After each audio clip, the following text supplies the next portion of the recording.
Hi hello welcome to our channel. నేను మీ సిరి. ఈరోజు మనం చెప్పుకోబోయే కథ ఇష్టమైన సకుడ పార్ట్ 140. కథలోకి వెళ్ళే ముందు లైక్ చేయడం మర్చిపోకండి. అదే మేఘ అందంగా ఉంది అన్నావు కదా, చూడాలి కదా. అతని మాటలకు ధరణి కళ్ళు నోరు తెరుచుకున్నాయి. చిచి, ఏంటా మాటలు? ధరణి చిరాగ్గా ముఖం పెట్టింది. నువ్వే కదా ఇప్పటివరకు చెప్పావు, నాకు ఈ థాట్స్ ఎందుకు రాలేదా అని థింక్ చేస్తున్నా అంటూ ఆమె బుగ్గలాగాడు. ధరణి బుగ్గ మీద చేపెట్టుకుంది. ఆ నొప్పి తెరుస్తున్నా సరే అది పట్టించుకోకుండా అతని మాటలకి ఏడుపు మొహం వేసింది. లేదు లేదు, నేను ఊరికే అన్నాను అని ఆమె అంటుంటే, నేను ఊరికే చూస్తాను అని అతను చాలా మామూలుగా అన్నాడు. "ఉహుహు, అది కాదు, ఏది కాదు" అంటూ కళ్ళు ఎగరేశాడు గగన్. మొదటికే మోసం వచ్చిందని ధరణికి అర్థమైంది. తనే సలహా ఇచ్చినట్టుంది. నేను ఒప్పుకోను, ధరణి ఏడుపు మొహం పెట్టింది. నువ్వు ఒప్పుకునేదేంటి అంటూ ఆమెని వదిలేశాడు గగన్. నేను అత్తతో చెప్తాను, ధరణి బెదిరించింది అతన్ని. ఆల్ ది బెస్ట్ అంటూ అలాగే కాళ్ళు కిందకి వేసి బెడ్ మీద వెనక్కి వాలిపోయాడు గగన్. ధరణి గబగబా అతని వైపుకు తిరిగి మోకాళ్ళ మీద కూర్చుంది. ఆమెకేం మాట్లాడాలో తెలియట్లేదు. అతడికి అలసటగా అనిపించడంతో అలా కళ్ళు మూసుకున్నాడు గగన్. ధరణి ఆలోచనలేంటో అతనికి అర్థమైంది. నవ్వుకొని లైట్ తీసుకున్నాడు.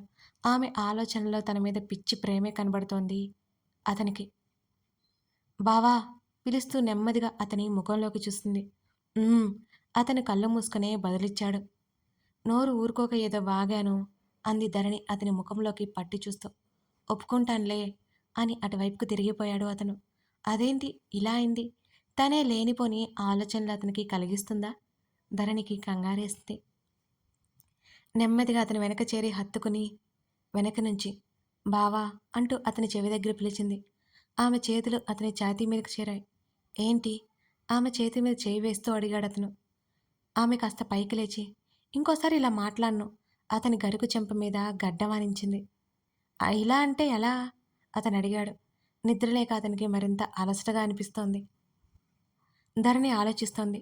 అతడు నిద్రలోకి జారుకుంటున్నట్టుగా అతని శ్వాస తీవ్రత తెలుపుతుంటే ఐఎమ్ సారీ మనసులోనే అనుకుని అతని జుట్టు వెనక్కి తోసి అతని చెంప మీద ముద్దు పెట్టుకుని అతన్ని చూస్తుండిపోయింది అలా. ఇవాళ ఎక్కడికి వెళ్ళలేదన్నావు? అమృత అడుగుతుంటే వెళ్ళట్లేదు అంటూ ఆమెతో పాటు హాల్లో కూర్చున్నాడు కమల్. కమల్, "ఉమ్, నీ వర్క్స్ ఎప్పుడవుతాయి? ఎప్పుడే కదా స్టార్ట్ అయింది, టైం పడుతుంది." ఏం? ఆమె భుజం చుట్టూ చేయేసి హత్తుకుంటూ అన్నాడు కమల్. ఒకసారి అమ్మ వాళ్ళ దగ్గరికి వెళ్దామా అంటూ అతని అంగీకారం కోసం చూసింది అమృత. 1 మంత్ ఆగు అని, లేకపోతే నువ్వు వెళ్ళి 2 రోజులు ఉండేసి వచ్చే అన్నాడు అతను. ఆ మాటకి అలకగా చూసింది అతని వంక అమృత. ఏమైంది, వెళ్ళగలవు కదా అని కమల్ అంటుంటే అమృత ఏదో మాట్లాడబోసకి దీక్ష రావడంతో అతని చేతిని తప్పించి అతనికి కాస్త దూరంలో కూర్చుంది అమృత. దీక్ష రావడం అతను చూడలేదు. ఆమె దగ్గరగా జరిగి కూర్చోవడంతో అమృత కళ్ళతోని సైగ చేసింది. ఆమె సైగలు పట్టించుకోలేదు అతను. ఏమైంది, వెళ్ళలేవా అని అడుగుతూ ఆమె భుజం చుట్టూ చేతిని వేశాడు కమల్. వాళ్ళిద్దరినీ అంత దగ్గరగా చూస్తుంటే లోపల తగలబడుతూ పోతున్న ఫీలింగ్ కలిగింది. ఏం చేయాలో అర్థం కాలేదు దీక్షకి. వెళ్ళాలా వద్దా అని చూస్తోంది ఆమె అలాగే. కమల్, నీకోసం కాఫీ కావాలా అంటూ గబుక్కున అతన్ని తప్పించుకొని పైకి లేచి నిలబడింది అమృత. ఇప్పుడేం వద్దు, కూర్చో, మాట్లాడాలి కమల్ అడుగుతుంటే, హే, నీకు కూడా కాఫీ కావాలా అంటూ ఎదురుగా ఉన్న దీక్షను చూస్తూ అడిగింది అమృత. ఎవరన్నట్టు వెనక్కి తిరిగి చూసినా కమల్కి దీక్ష కనిపించింది. అమృత ఇబ్బంది ఏంటో అతనికి అర్థమైంది. దీక్ష అక్కడ ఉండడం బొత్తిగా ఇష్టం లేదు అతనికి. కారణం, ఒకప్పుడు దీక్ష తన్ని ఇష్టపడ్డమే. వద్దు అంటూ అక్కడి నుంచి ముభావంగా వెనక్కి తిరిగి వెళ్ళిపోయింది దీక్ష. నువ్వు చెప్తే వినవు కమల్, తను ఏమనుకుంటుంది? అమృత చిరుబురులాడుతూ చూసింది అతని వైపు. ఇప్పుడేమైంది? అతను అయోమయంగా చూశాడు ఆమె వంక. తను వచ్చినప్పుడు నువ్వు ఎలా ఉన్నావో తెలుసా అని చిరుకోపంగా చెప్తూ గదిలోకి వెళ్ళిపోతున్న అమృత చేతిని పట్టుకుని ఆపాడు కమల్. ఇదిగో నీ మరదలి ఇంట్లో ఉంది అంటూ చేయి వైపు చూసింది పదలమన్నట్టుగా అమృత. ఉఫ్ అంటూ ఆమె చేతిని పట్టుకుని లోపలికి లాక్కెళ్ళిపోయాడు కమల్. అమ్మ మహాతల్లి, ముందుగా తమరి దయార్ద్ర హృదయానికి నా నమస్కారాలు అంటున్న కమల్ వైపు కినుకుగా చూసి, ఏం మాట్లాడుతున్నావు నువ్వు అని అడిగింది అమృత. అసలు కాస్తనే నీకు బుద్ధి లేదు అమ్ము. దీక్ష విషయంలో నీ నిర్ణయం తీసుకునే రైట్ నాకు లేదు. నేను అత్తతో మాట్లాడి తన్ని ఇంట్లో వదిలేసి వస్తాను. తను ఉన్న దగ్గర నుంచి నువ్వు ప్రశాంతంగా ఉండవు అంటూ విసుగ్గా వెళ్ళిపోతున్న కమల్ చేతిని పట్టుకుని ఆపింది కమల్. అంత కోపమేంటి నీకు అంటూ అతని రెండు చేతులు పట్టుకొని అతని ముందరికెళ్ళి, కమల్, నేను జాలిపడి ఇంకేదో కారణంతో తను ఇక్కడ ఉండాలి అని చెప్పలేదు. తనకి నువ్వంటే ఇష్టం కదా అడగ్గా అవునన్నట్టు తలాడించాడు కమల్. మన ప్రేమ మన నుంచి దూరం అయితే ఆ పైన ఎలా ఉంటుందో నాకు తెలుసు. తన ఏజ్ చాలా చిన్నగా ఉంది. ఇలాంటి టైంలో తన ఆలోచనలు మారిపోతూ ఉంటాయి కమల్. దానివల్ల ఎన్ని అనర్థాలైనా జరగవచ్చు. ఇక్కడ ఉంటే తను అర్థం చేసుకుంటుందని ఇక్కడే ఉండమని చెప్పాను. తను మెల్లిగా వాస్తవాన్ని అర్థం చేసుకుంటుంది కమల్. ఆ తర్వాత తనే వెళ్ళిపోతుంది. నువ్వు ఉండమన్నా ఉండదు అని అమృత చెప్తుంటే ఆమె చెంప మీద చేయి వేసి, అమ్మో, నువ్వు బాగా ఆలోచించావు కానీ ఇదంతా అవసరం లేదు. అర్థమైందా? ఇప్పటి వరకు నువ్వు భరించిన అశాంతి చాలు. ఇక నీకు ఎటువంటి టెన్షన్ ఉండడానికి నేను ఒప్పుకోను అని మృదు గంభీరంగా చెప్పాడు అతను. కమల్, ఓసారి ఆలోచించు. తనిప్పుడు ఏం చేయట్లేదు కదా. ఒక రూమ్లో సైలెంట్గా ఉంటుంది. ఇంట్లో వాళ్ళు హడావుడి చేస్తే తనేం చేస్తుంది పాపం? భయపడుతోంది.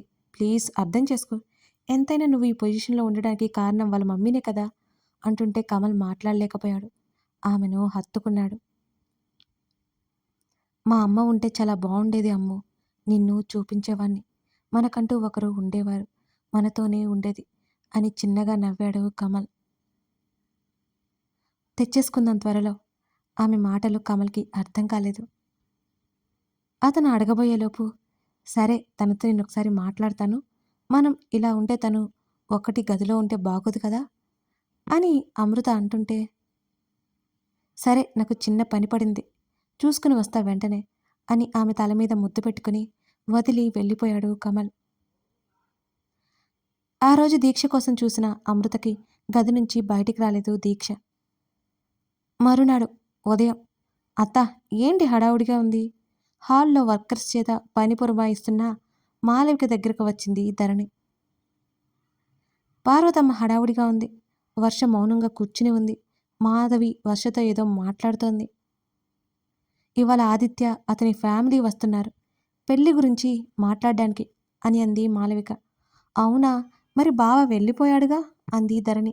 ఉండి మాత్రం ఏం చేస్తాడు? తను ఇన్వాల్వ్ అవ్వడు.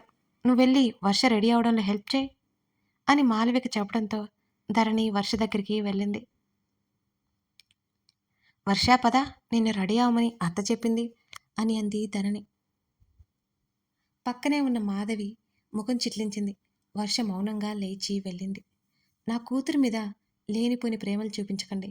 నువ్వే దానికి అడ్డు లేకపోతే ఈ పరిస్థితి రాదు అంటూ చెప్పి అక్కడి నుంచి విసుగ్గా వెళ్ళిపోయింది మాధవి. ఆమె మాటలకి ధరణి కాసేపు ఏమీ అర్థం కాలేదు. అందరూ ఉండటంతో వర్ష దగ్గరికి బయలుదేరింది ధరణి. మూర్ఖులతో వాదించడం వల్ల తనకొచ్చే లాభం ఏం లేదని ధరణి అర్థం చేసుకుంది. వర్షకి రెడీ అవడంలో సాయం చేసింది ధరణి. ఏమైంది అలా ఉన్నావు అని ధరణి అడుగుతుంటే, ఏం లేదు అంది వర్ష చిన్నగా నవ్వడానికి ప్రయత్నం చేస్తూ. అద్దంలో వర్షని చూస్తూ ఆమె భుజాలు పట్టి, ఒకసారి చూడు వర్ష, నీ నవ్వు మాత్రం తక్కువైంది. అయినా సరే చాలా అందంగా ఉన్నావు అని ధరణి అంటుంటే ఈసారి వర్ష నవ్వింది. చెప్పు ఏమైంది? అంతా బాగానే ఉంది కదా ధరణి ఆతుర్తాగా అడిగింది. ఏమో, డాడీ ఏం చెప్పట్లేదు. ఆదిత్య నడవలేడని వద్దని అంటున్నారు. వాళ్ళ ఇంటికి వచ్చాక ఏదైనా గొడవ జరుగుతుందేమని కంగారుగా ఉంది అని వర్ష కళ్ళు తుడుచుకుంటూ చెప్పింది. చచ, అలా ఏం జరగదు. ముందు నువ్వు నెగిటివ్గా ఆలోచించడం మానే వర్ష. చూస్తూ ఉండు, పెళ్ళి సెట్ అయిపోతుంది. అయినా నువ్వెందుకు కంగారు పడతావు? అత్త ఉంది, మామయ్య ఉన్నారు అని ధరణి చెప్తుండగానే పార్వతమ్మ లోపలికొచ్చింది. అద్దంలో గుండా ఆవిడ తలుపు తెరిచి లోపలికి రావడం చూసిన ధరణి, వర్ష, ఇంకేమైనా హెల్ప్ కావాలంటే నన్ను పిలువు అని చెప్పి పార్వతమ్మను దాటుకుని బయటకు వచ్చేసింది ధరణి. మోర్ష మౌనంగా ఉంది. కాస్త ఉబ్బెత్తుగా కనపడుతున్న తన పొట్టని తడుముకుని తన నాన్నమ్మ వైపు చూసింది ఆమె. ఇప్పుడు ఎవరన్నా ఆమెలో ఇష్టం, భయం, గౌరవం, ప్రేమ అన్నీ పోయాయి. హుషారుగుండే వర్ష నిశ్శబ్దంగా మారిపోయింది.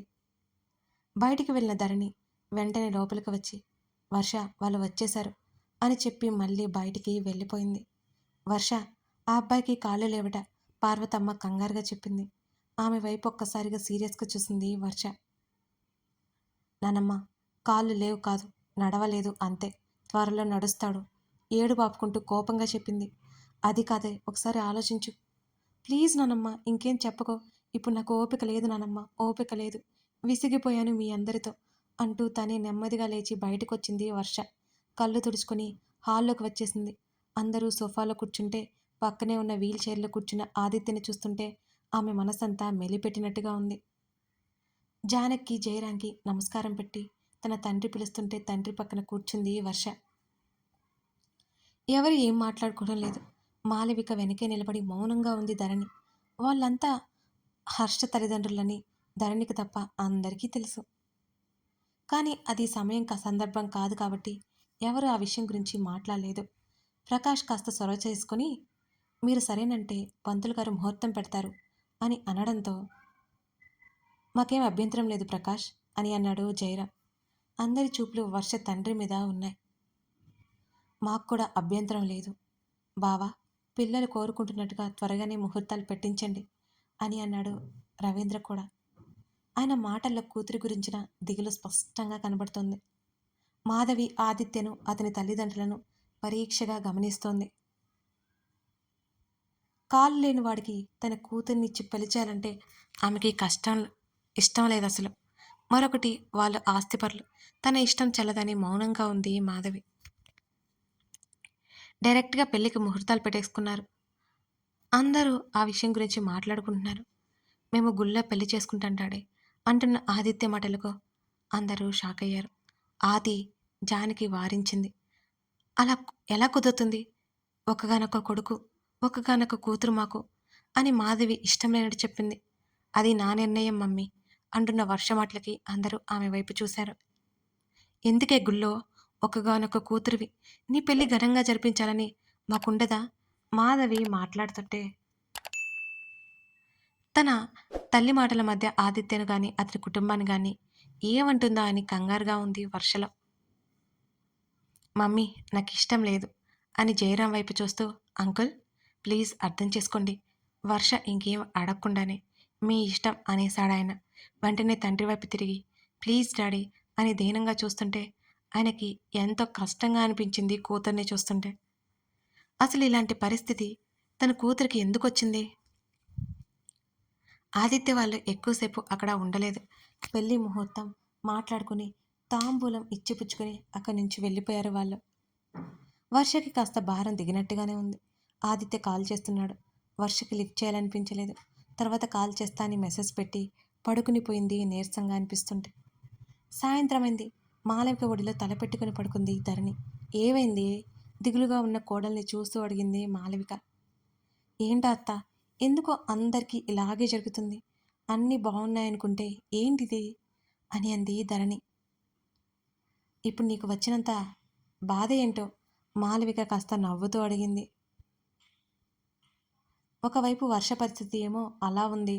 మరోవైపు బావ ఫ్రెండ్నే వైఫ్ ఉంది కదా, ఆ అమ్మాయికి మెమరీ లాస్ తెలుసా నీకు అని ధరణి చెబుతుంటే, లైఫ్లో ఒక్కొక్కళ్ళు ఒక్కో సమయంలో ఒక్కొక్కటి జరుగుతుంది ధరణి, దాన్ని ఫేస్ చేయాల్సి ఉంటుంది, తప్పదు మాలవిక చెబుతుంటే, మరీ ఇంత ఘోరంగా ఉంటుందా అత్త లైఫ్, వాళ్ళు ఎంత బాధపడుతున్నారో అంది ధరణి.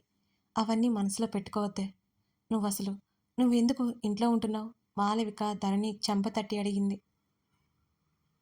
వెంటనే లేచి కూర్చుని, నీ కొడుకుతో వెళ్తే నన్ను ఊపిరి కూడా తీసుకునివ్వడత్తా, బోల్డంత వర్క్ చెప్తున్నాడు అత్తా అని ఏడుపు మొహం వేసి చెప్పింది ధరణి. అయితే వెళ్ళమన్నమాట. ఎందుకు వెళ్ళను, వెళ్తాను. కానీ ఇవాళ వాళ్ళు వస్తున్నారని ఉన్నాన్లే. అయినా బావ ఏదో పని అంటూ తిరుగుతున్నాడు. నాకు బోర్ అక్కడ, అందుకే నేను వెళ్ళలేదు. ధరణి పెదవి విరిచింది. ఉండాల్సిదానివే అని మాలవిక నవ్వింది. రేవతి ఫోన్ కాల్ చేయడంతో ముగ్గురు మాట్లాడుకున్నారు. తల్లి ఎక్కడ రమ్మంటుందో అని టాపిక్ రాగానే ధరణి నెమ్మదిగా అక్కడి నుంచి గదిలోకి వచ్చి పడింది. ఆ రోజు రాత్రి ధరణి గాఢ నిద్రలో ఉంది. నిద్రపోతున్న ఆమె శరీరం అంతా సన్నటి వణుకు. ఆమె చుట్టూ చేయేసి పడుకుని ఉన్నాడు గగన్. ధరణి ఏడుపు సన్నగా వినబడుతోంది. అతనికి నిద్రలోనే. మొదట అతనికి మెలకువ రాలేదు కానీ ఆమె ఏడుపు ఉధృతి పెరుగుతుంటే అతను గదిలో నుంచి ఎవరో తట్టినట్టుగా నిద్రలో నుంచి లేచాడు. తల తిప్పి చూసిన అతనికి నిద్రలోనే ఏడుస్తుంది ధరణి. ఆమె 2 చేతులు పిడికిలి బిగుసుకుని నిటారుగా ఉన్నాయి. ఆమె ఏడుపు చాలా గట్టిగా, భయంకరంగా ఉంది ఆ సమయంలో. ధరణి! ధరణి! అంటూ ఆమె చెంప తడుతూ పిలిచాడు అతను. కథ కొనసాగుతోంది. ఇంతకీ ధరణికి ఏమైనట్టు? గెస్ చేస్తే కామెంట్ చేయండి. కథ నచ్చిందా? నచ్చితే లైక్ చేయడం మర్చిపోకండి ఫ్రెండ్స్. గత 3 ఎపిసోడ్ల నుంచి ధరణి, గగన్ బిహేవియర్ ఉంది కదండి! అది మీరు గుర్తుపెట్టుకోండి. ముందు ముందు ఎపిసోడ్‌లో మనకి చాలా యూజ్ అవుతుందండోయ్! మర్చిపోకండి. Thank you for watching this.